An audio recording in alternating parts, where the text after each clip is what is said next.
Kepala Satuan Resese Kriminal, atau Kasatreskrim Polres Lebong, Ibtu Alexander, menyebutkan, pelaku Agung Sabirin, 21 tahun, 7 kali mengayunkan parang ke tubuh korban.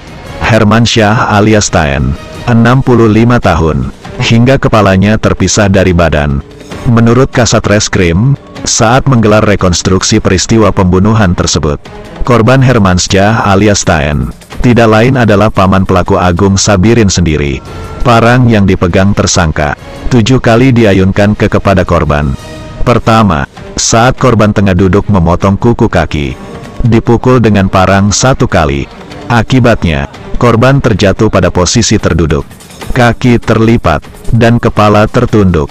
Setelah itu, kembali pelaku memukul leher korban 6 kali, hingga kepalanya terpisah dari badan. Kata Kasatreskrim, Ibtu Alexander, Kamis tanggal 2 Juni tahun 2022, di Mapolres Lebong.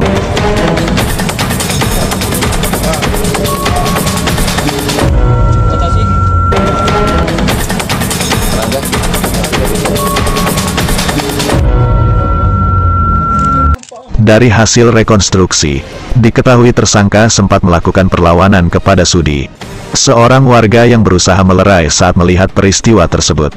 Sudi mengelak, dan berusaha merebut parang dari tangan tersangka. Dengan menggunakan bahasa daerah, tersangka juga sempat melontarkan kata, "Kakanda jugo cak ini."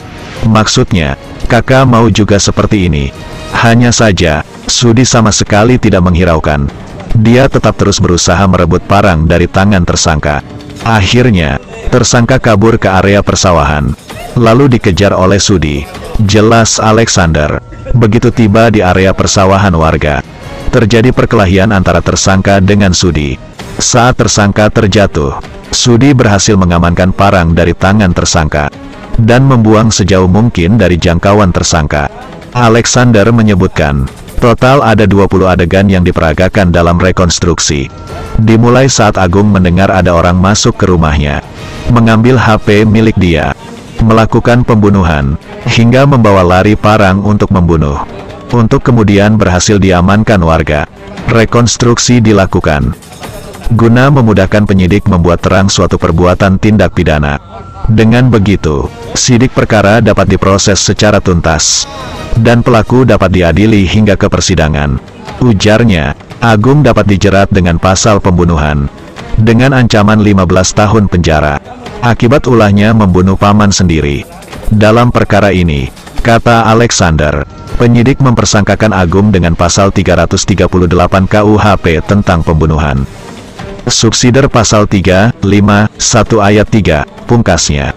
Dari Kabupaten Lebong Metro Update TV Yap dan Zulkifli Caniago melaporkan.